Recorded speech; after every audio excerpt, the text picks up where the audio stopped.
Hey Mason, is 3 really a magic number? It may not be, but I know that's a perfect pair. And do you know what my perfect pair of people are? Us. Yeah, us.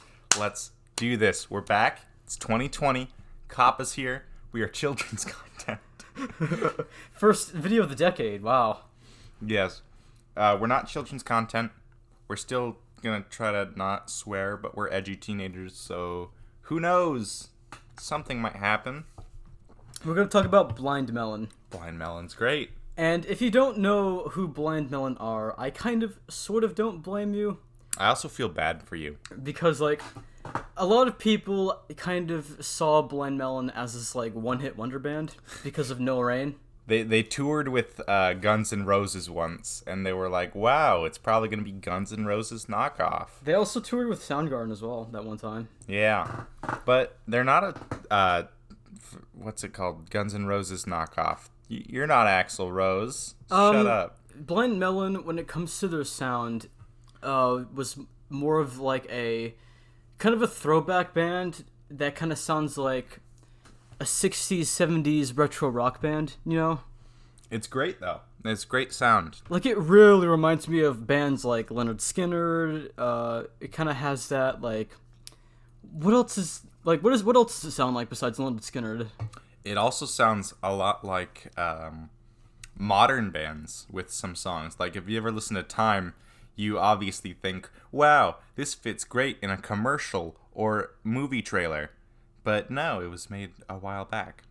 And how this band got started out, it wasn't really that, cool how they started out. It was basically just a bunch of guys that they met together. I think he was... Shannon Hoon, the lead vocalist, was moving out so he could pursue, a solo career at first.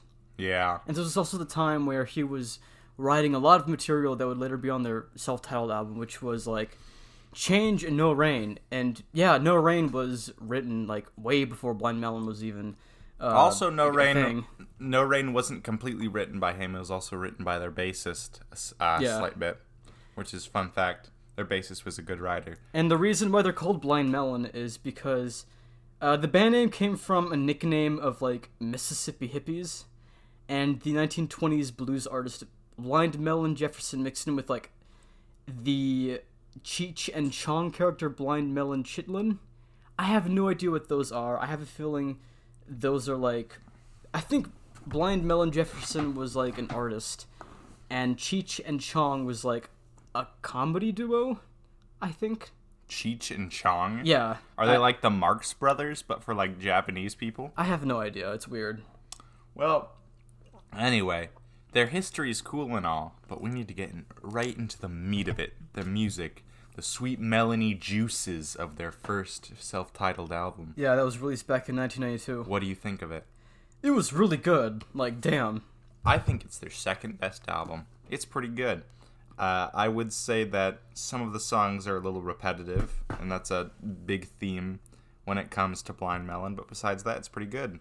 When I first listened to their self-titled album, I kind of expected, a 7 out of 10 album. No, it's I give it, a 9. I think or an 8. I think it's an 8.5. I love the album art. I can't tell if the... Oh, the B-girl. I thought it was a guy at first, but that's Why? Cool. It's a great album. My favorite songs were Tones of Home. Tones of Home was fun. It's nostalgic, 1979, but it's also folky. Yeah, it kind of has a hybrid of folk rock mixed in with a little bit of funk, a little bit though. It's like if bluegrass didn't have all the cool instrumentals and you gave it grunge instrumentals. A little bit is Blind Melon kind of grungy a little bit? It is a little grungy. A little bit. It has a little bit of a lot of genres that kind of blend in together. To celebrate the occasion, I'm drinking melon juice, Arizona iced tea, watermelon flavor. And then there's me, the scumbag, who's drinking lemonade instead. But you're eating soup. Why'd you have to whatever, just never mind. No, we need to tell the people it's important. He's eating soup, which means we're cool, because we're eating themed foods. Yeah, and I don't know if it's just me, but I also kind of hear a little bit of The Who as like an influence on this album. I've never listened to The Who. Oh, they're pretty good. They were very popular back in like the 60s and 70s. Oh, really? And speaking of like other artists that were an influence on Blind Melon in general, the producer for this album was also the producer for Pearl Jam's 10. And you all know how much Kyle loved that album. I hate Pearl Jam. If you don't know, I don't like it. I think it's bad. I don't know. It's this dude named Rick Parashar. Parashar. That is such a weird last name. Well, you can only do so much to fix a broken, awful album like 10. But... And the cool thing about their self-titled album, this one right here, is that if you listen to it with headphones, stereo of course, you can kind of hear both of the guitarists. Like, there are two guitarists, actually. Roger Stevens and Chris Thorne. You can hear Roger Stevens on the left channel, and Chris Thorne on the left on the other channel as well. Well, you said left twice. Yeah. You know left and right are two concepts. Okay, I meant to say right, but it's really cool how they did that. I have no idea why. It's like that other Pearl Jam album where there was... Oh, binaural? Yes. That one was really good. No, it wasn't. But... So yeah, I have a feeling that the only reason why they had two guitarists was because so they could do that, maybe? I don't know. King Crimson had like 3 drummers at one time, so... That's really funny. Was that Thrack? Is that how Thrack came to be? I have no idea. That's funny. The two guitarists would also play like the same notes, but in different octaves. Did you hear that? Yes, and it's really cool. You get a very interesting sound from that. I think that's why they did it. I liked almost every single track on this thing. And it's kind of rare for me to listen to an album from front to back over and over again and not get tired of it. It has to be one of my favorites. It's good. I think Soup is better, though. But before we get into Soup, I want to, like, kind of talk about some of the songs from on here. Like, I know that I really like every single track, but I don't want to, spoil everything. Unfortunately for me, I don't like No Rain. Why is that? I think it's overplayed. I've heard it too much. When you find a good song and you listen to it too much, like, I really like Lynyrd Skynyrd's Free Bird. Then how'd you get into Blind Melon, then? I got into Blind Melon because I heard, Skinned. Oh, okay. I love that song. So, the opening track, Soak the Skin, is kind of like a multi-track jam. Yeah. And it feels a lot looser and chill with its structure overall. And then, of course, there's, like, Tones of Home that we already talked about, which had, like, some funk, some acoustics. Like, they do this really well, where they take in slight influences of completely different genres and just blend them in together. I like how they do that. I think their bassist could have been better on this album, though. I think he was still getting his feet wet, like the bassist in Metallica when, what was that one album? Are you talking about, Justice for All? Yeah. When that the bass, it wasn't there. Somebody screwed up. And just like in this album, the bass, it's not there. The track I Wonder is very diverse in sound. It kind of starts off with this simplistic acoustic intro into this, like, mini riff-driven sections throughout. It kind of feels like as though they had, like, small sections just kind of combined together. And then there's Change, which is actually the very first song that Shannon Hoon written, just in general, when he wanted to do a solo career at first. It's not bad, it's good. Yeah, it's an acoustic ballad. It's mixed in with some, like, awesome-ass harmonica and, like, mandolin. What is that? Is that a guitar? Mandolin is a 12-string guitar where each of the strings is 2 strings. My dad really wants one. It's like a ukulele. Oh, okay, that's pretty cool. We actually are going to buy a mandolin for my father for his birthday. What is, like, the max number of strings that you can have on a guitar? There's a 15-string bass. Wow. I think that's pretty funny. And then there is track No Rain. Now, this one right here, I don't flat out hate it like Overplayed. I think it's a pretty decent song overall. I think the reason why No Rain blew up as it did was because, like, I know this is gonna sound kind of weird, but I think it has to be the most poppiest song on here. That's why it became the most popular, because everybody likes pop, except for us. I mean, it's called pop because popular. Oh, whoops. Pop and rock were the same thing until rock decided, wow, we're actually good, and then branched off. Yeah, like, it was weird. Back in the 50s, pop and rock were the same thing. And No Rain is kind of like this simple song that has, like, kind of like a hippie feel to it, with acoustics, a little bit of electric guitar sprinkled in at the last second. Yeah. And this song in particular was actually inspired by how, like, the first time that he really traveled on his own by himself. And it sounds like a travel song. It sounds like something you pop in the record player that you can just listen to and chill out while you're on the train or something. Or while you're in a car driving through Nevada. Or on a Nevada. bus or something like that, Something like that, yeah. And I think that another reason why this song became popular was because of the music video, which starred the B-girl. And the B-girl actually kickstarted this girl's, like, whole acting career. I forgot who her name was. Is she still acting to this day? I think so, a little bit, but in, like, very obscure stuff. That's kind of cool. I have no idea if she did really take off as an actress. But at least Blind Melon helped her in some way, shape, or form. Yeah, like the bee costume that she had to, like, wear. Like, so many people thought that it was so weird, but, like, she's this nerdy girl. She liked it. She had fun, filming the video. And I think it's like the Nevermind kid. I want. Oh yeah, the kid from Nevermind. Yeah. The baby. He's a photographer now. He actually wanted to do a recreation of the thing when he was naked. But Yeah, he did do that twice. That's really funny. And I really like the video. It's wholesome. It's this bee girl that's dancing, and the audience laughs at her, so she goes around the town where, like, it's all gray and stuff, like, in contrast to, like, her very colorful outfit and mood.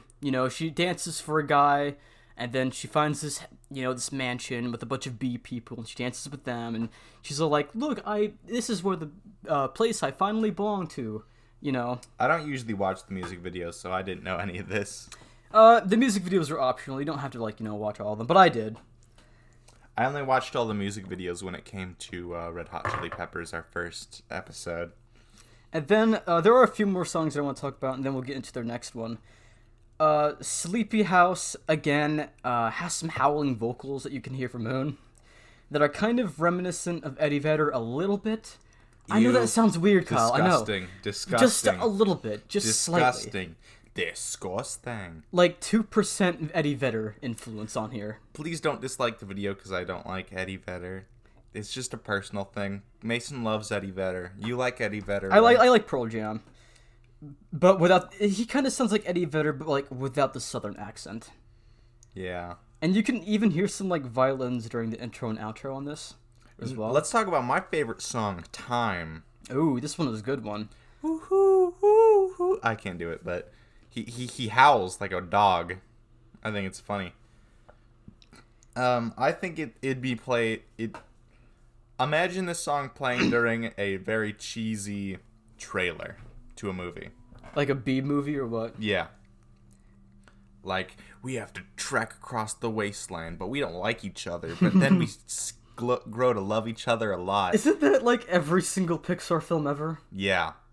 Oh, we're two brothers that go on an adventure so we can travel with a pair of omniscient pants.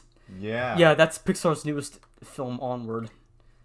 We're two fish that don't really like each other, get along, but we have to find my son. We're two toys that don't really get along with each other, but we have to try to find our owner. Yeah. Sorry. Yeah, the Pixar. Let's get back on track. So yeah, we're sorry.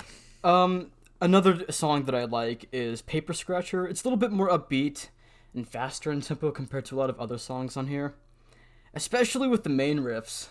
Yeah. And one more thing I want to say before we get to, like, stuff that happened after this album came out was that if you look at the lyrics to most of these songs, you can kind of tell that they wanted to, give the listener, like, kind of like a moral do you get from some of the songs? You know what? I think I just gleamed on what this sounds like. Blind Melon is Stevie Ray Vaughan if he was a grunge singer. I nailed it. Like, for example, like, the song Change is obviously about change, and that change will happen to a person, or, like, basically the whole world, whether you like it or not, and the boomers will not really adapt to that. The boomers are mad books aren't as good as they used to be. Or, like, Gen X. Gen Xers that act like boomers. Don't you love how boomers are like, book good, phone bad, when every book ever made is on phone? Why do boomers hate their wives? That's weird. Boomers are weird, man. If there's any boomers watching this, please give us a shout out and tell us why our phone's bad, book good. Yeah. So, after their self-titled album came out, Shannon Hoon would do a lot of weird things, and drugs too. Just a lot of drugs. He was really into drugs. Like, remember that one time where he pissed on the audience and like exposed himself and got arrested? That was funny. Or that one time where he was high on LSD and he performed with Blind Melon while wearing his wife's dress. Remember that? That was fun. He actually performed pretty okay. While high on LSD. Yeah. But like, if you see some of the videos, you can kind of sort of tell a little bit that he was high. Yeah. It's kind of sad. It sent him down a downward spiral. And, Oh, you mean like the Nine Inch Nails record? No, I mean like the state of YouTube. And it segues perfectly into their next album, Swoop. This is my chance. This is my time. Eat your soup. Eat your soup. Eat the soup. Okay, we're gonna listen to Mason. Haha, get it? We're gonna listen to Mason eat the soup. ASMR. If you want to skip Mason eating the soup, let's click the timestamp below. This timestamp will say soup time. No, we could keep talking about it. Soup is basically their best album. Yeah. Alright, no doubt. Yeah. Galaxy, Mouthful of Cavities, Lemonade, Skinned. There's no beating those. Yeah, like, it's just one of those few albums that I can listen to from front to back and never get tired of it. Can I talk about Skinned? I love Skinned. It's a minute long, but it keeps you entertained. It's like, it's so short. It's like Ed Gein. But so good. Ed Gein was a pretty good fella, you know. Oh, yeah. It's based off of some serial killer that, like, he was basically this guy who would go into, like, graveyards, dig up the corpses, and, like, wear the skin of those corpses and dance around in it. That's something. He also killed people. That was pretty wacky. Yeah, that too. My graphic design teacher pronounces his name Ed Gein. And speaking of, like, stuff like that, did you tell that lyrically this album is, like, a lot darker? Oh, yeah. Yeah. Serial killers, cavities. Galaxy's pretty positive, but everything else. I mean, Galaxy is literally about Shannon Hoon's car. That's it. Yeah. Like, it's a good song, but, like, it's just one of those few Blind Melon songs where it's like, oh, it's not about a moral, it's not about something dark, oh, it's just about my car. Yeah. It's about my badass car. Mason, can you quiet it down a little bit? Our audio on Audacity's kind of flipping its shit. That's fine, we can fix it later. Okay. So, Galaxy, the opening track on here, is an interesting one. Because it's a bit more progressive than any of the other songs on here. Yeah. Even though it's, like, pretty short. And there is actually a secret track that plays between the last track and the first one. And it's called Hello Goodbye. Where the only time that you get to listen to it in its entirety is that listeners have to stick the CD into their player. And as soon as track 1 begins, rewind the track to go into the negative pre-gap of the CD contained before index 1 in the CD's table of contents. And in addition to being in the pre-gap, the vocals are also backmasked, but the instrumentals are normal. And, like, yeah, it's so weird. Like, you have to, like, go back to, like, the last track. Listen to the entirety of Lemonade, and then, like, you know that pre-gap? Yeah, that's where the track is, where, like, the second half of Hello Goodbye is like, on the first track, and then the first half takes place after Lemonade. It's weird. It is crazy. I think that albums, that's why albums were so cool when you could actually buy them, because it's like they could hide secrets in the pamphlets. Secrets and treasures. Like remember when we opened the Tool album? Yeah. And there were like little nooks and crannies Yeah. filled with little goodies. Yeah, Fear Inoculum. My God, it was awesome. That was epic.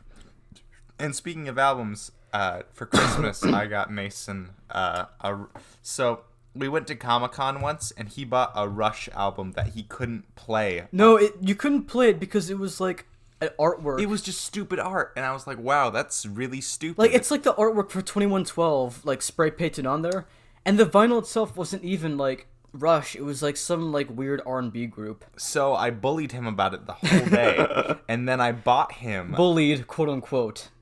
And then I bought him, for Christmas, the actual 2112 Violet record you could only get during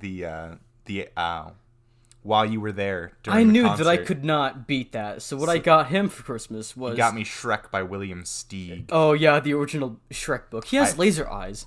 Yes, he does, and fire breath, and Yeah. then he jerks off a lizard. It's pretty wacky. Yeah. But back on topic. Okay, let's let's go back to Soup. I'm so sorry. And the main thing about Soup is that, besides the darker lyrics, some elements also include a lot of, like, New Orleans-inspired jazz. The instrumentals have some horn sections in them.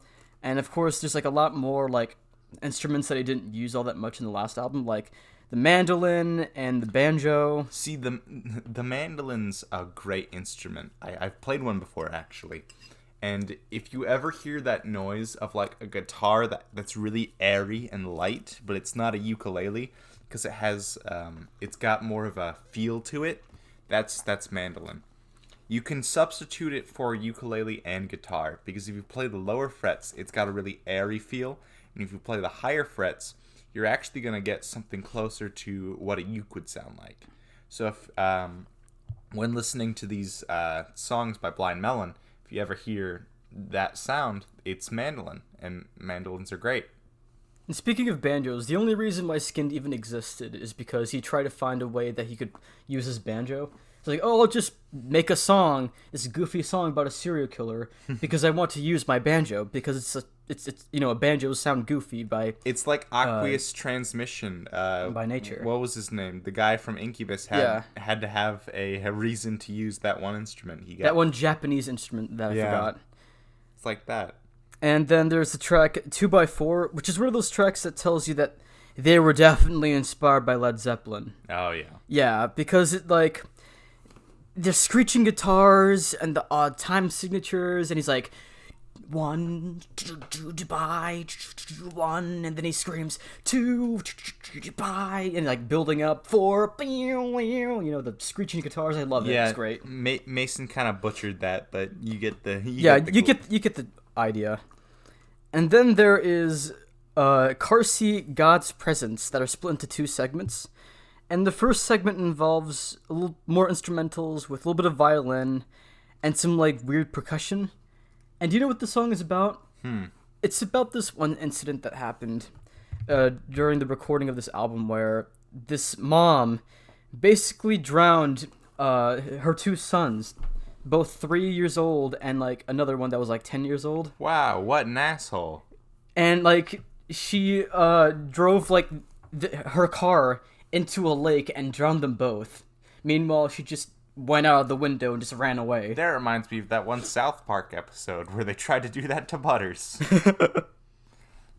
But yeah, that's pretty shitty. Why would they make a song about that? I have no idea. And then, like, the second half of the song is basically this, like, random poem that's, loudly spoken aloud. That's not a song. Yeah. Like, I don't know why those 2 segments kind of combine together into a single song. Like, what does a mom killer have to do with, like, some random poem? I don't know, man. It's up to your interpretation. We didn't do enough research. However, we don't need research to know that the next song is one of the best songs made in the 90s Mouthful of Cavities. Oh, yes. The It's second to last so track. Good. Okay, Mouthful of Cavities is this, like, beautiful fucking duet Whoa, of watch your Shannon language, Hoon kid. and this girl named Jenna Krause. And she was Krause. basically this one girl that came into the studio. She was one of the friends of one of the band members. And she wanted to sing for one of the tracks. And they were like, hey, you want to sing for one of our tracks? All right. Show us what you got. She sung with Shannon Hoon, and she is amazing on this track. She really does. And the add Hoon a is lot. pretty good too. Like, it's just so melancholic and sad, but in a very non-edgy way. It's more of like one of those songs that you listen to where you're just feeling, I don't know, melancholic, a little bit moody, I suppose. Melancholic. Is melancholic even a word? Yes, it is, Kyle. It doesn't deserve to be. Word rights. Word lives matter. Yeah. And what else is another song that I like? Lemonade.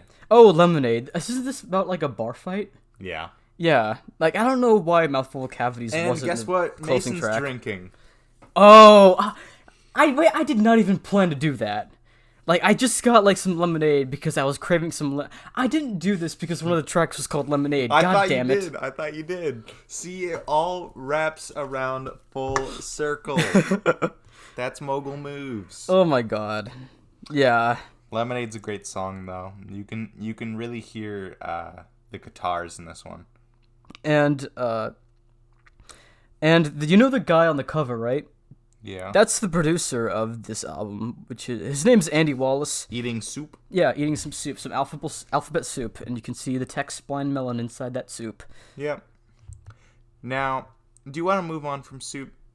Let's talk about stuff that happened after this album came out. So, after He died. this, I mean, yeah, he died, but we'll get a little bit more in died? detail. And during the tour for the album, Shannon Hoon had to hire a counselor to help him out with his drug problems. And his counselor was like, if you go on the tour, I swear to God, I'm going to eat your ass. And he's like, nah, you're not my mom. Shut up. Shut up, Nail. This isn't a phase, counselor, okay? I can quit any time, even though it's an addiction. I'm 42, and this is deep. And another thing that Shannon Hoon did during the tour was that he actually did a vlog of himself a little bit. So yeah, a vlogger before vloggers were a thing, and it was basically him recording himself just doing whatever in the tour bus and hanging out and, you know, kind of talking about how he felt, you know, stuff like that. And another thing they talked about, you got a nail in my soup. Really? That was the point. That was disgusting. I wanted to do that on purpose. Anyway, Why do you think I just got a random nail clipper and started clipping the only nail I had? whatever. Okay, so another thing that he talked a lot about in his vlog was that during the recording of Soup, his daughter Nico was born. Nico! Yeah, that's why that one compilation is called Nico, because it was a tribute to his daughter. Oh. And her daughter actually did perform with Blind Melon once. Really? Yeah, but of course after her dad died, unfortunately. That's sad. Yeah, like, I can already tell that, like, her hearing her dad's voice and being like, wow, I can't believe my dad died, like, just a few months after I was born. That is so sad, God. Can we get an F in the chat, boys? F in the chat, guys. F in the chat. Anyway, they got a new singer. New lead. There's one more thing I want to talk about, and that the reason why Hoon died was because he died of a heart attack, which was because he couldn't stop sniffing coke, unfortunately. That nice clam sugar.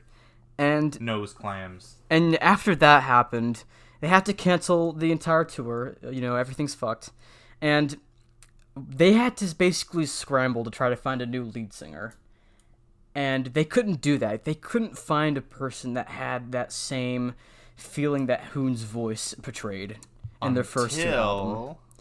And then they broke up in 99.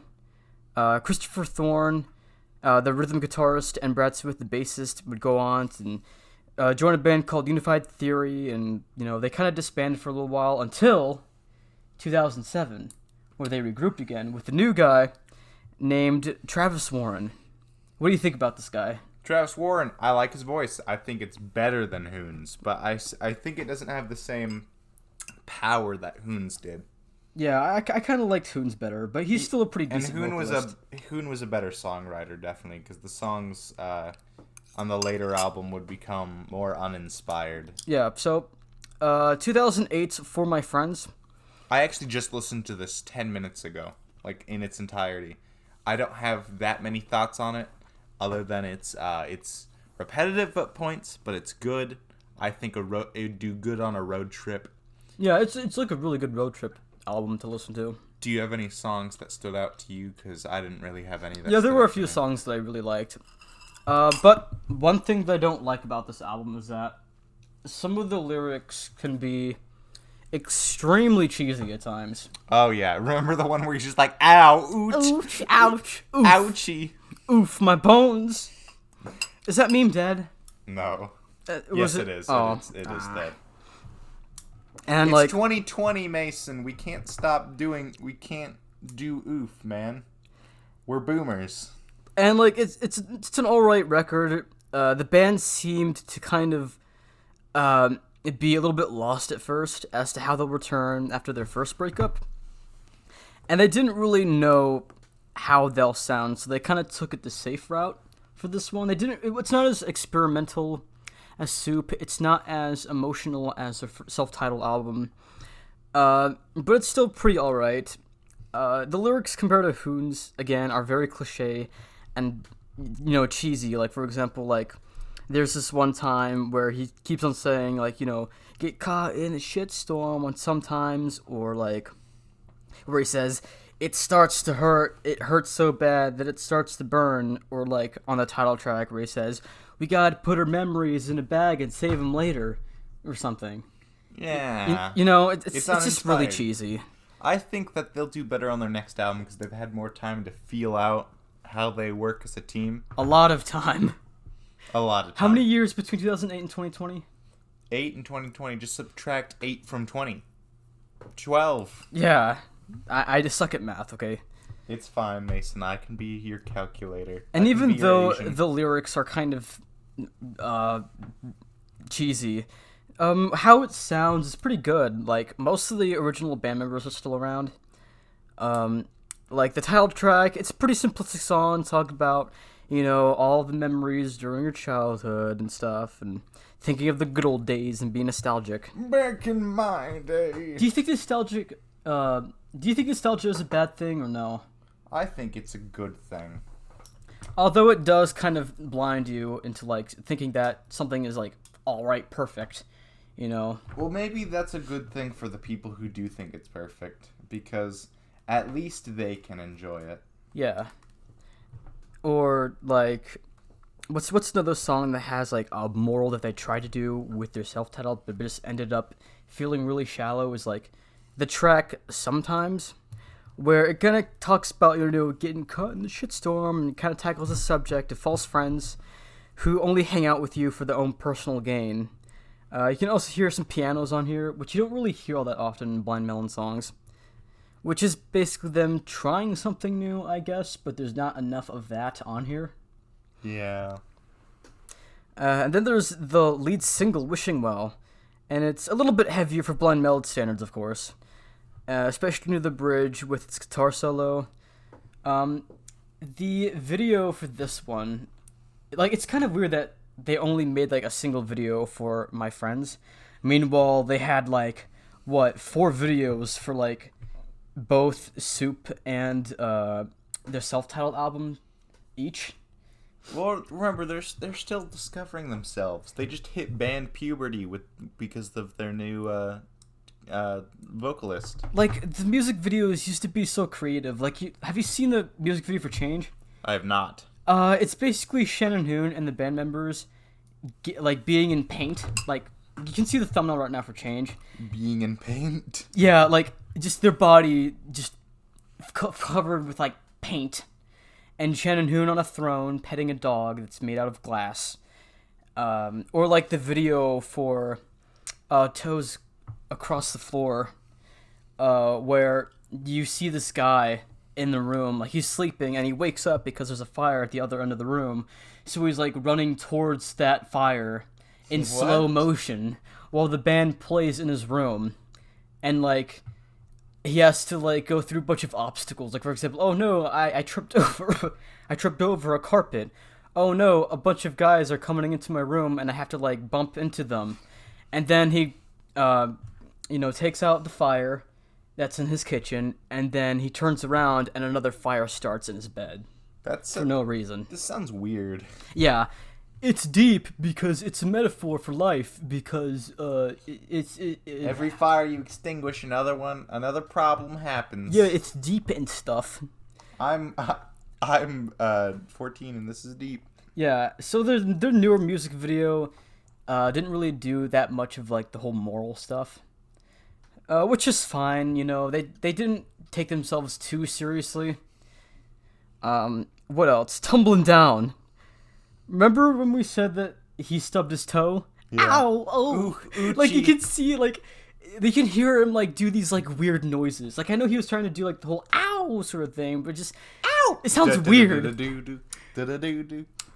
Like it sounds like he's stepping on a bunch of Legos. He sounded like Michael Jackson for a hot second. Ow! Ugh. On Tumbling Down. That kind of sounds like something from the 60s or 70s, and it's one of the few retro rock tracks on this album. Yeah. And it's kind of like the closest that they'll get to capturing that tone of their previous two albums. And what's another one? Home for Belly. It's a pretty good example of the cheesy lyrics. I already told you that it starts to hurt, it hurts so bad, it starts to burn. And then there's the closing track, Cheatham Street, that has that it wasn't bad. I liked it. Southern rock, Leonard Skinner influence, especially with the overwhelmingly hillbilly lyrics. Their influences aren't lost. My dad drove me to a concert. My dad. Southern rock. My dad banged my sister. That Southern rock stank. Yes. Straight out of Alabama. Sweet home Alabama. Also, why does Alabama have like this weird reputation of just being weird? Because they the whole incest stereotype. There's so many things wrong with Alabama. Be glad you didn't get raised in Alabama. Have you been there? I have, unfortunately. How bad is it? Let's just say, you know how all the Christians in Texas are really nice and sweet? All the Christians there are really pushy and asshole-ish. Gay people are evil. Abortions are evil. Yeah, that kind of stuff. We're basically finished, right? We were able to extend this video to 38 minutes with 3 albums. Isn't that crazy? Yeah. So, before we close things off, I actually wanted to talk for a minute. Sorry that we haven't uploaded in a while. We were actually planning to do this yesterday or the day before, but Mason got sick. Kind of sad. It's not my fault. I know this episode's kind of short, but trust me, we have something big planned. Not going to tell you anymore, but trust me, it's going to be cool. And speaking of like future plans, Blind Melon, after 12 years of nothingness, are finally going to make a new album. Isn't that crazy? They're finally going to do it. Yeah, they even like released like 2 new singles, which was Way Down and Far Below and Too Many to Count. They're all good. Yeah. I like them. It feels a lot more longer, like 6 to 7 minutes long. Yeah. Compared to like the Easy to Swallow, about like 3 to 5 minute long songs from like For Your Friends. Yeah.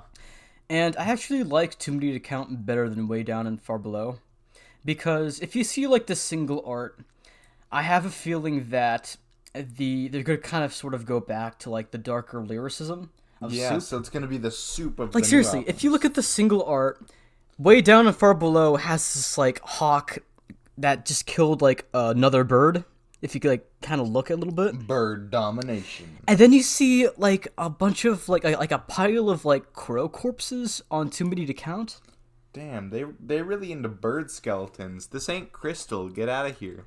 I'm just gonna guess right now that the art, like the album art, is gonna be just like a bird skeleton or something. Spooky, scary skeleton. Well, anyway, we ate soup We drank melon, and we drank lemonade. I'm pretty excited for their new album. I don't know why we didn't wait until their new album came out to do this episode.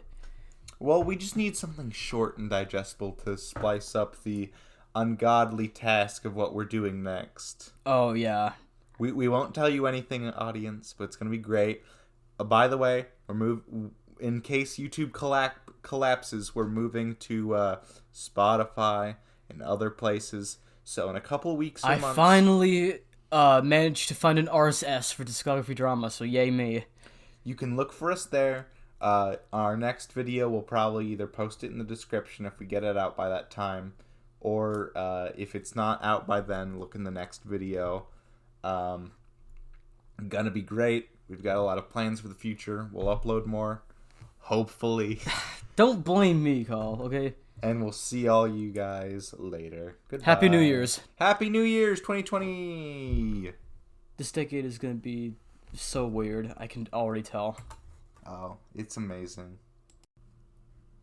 We we were searching for thumbnails for the video, and we found this beautiful picture of our lovely lead singer with the man of the hour.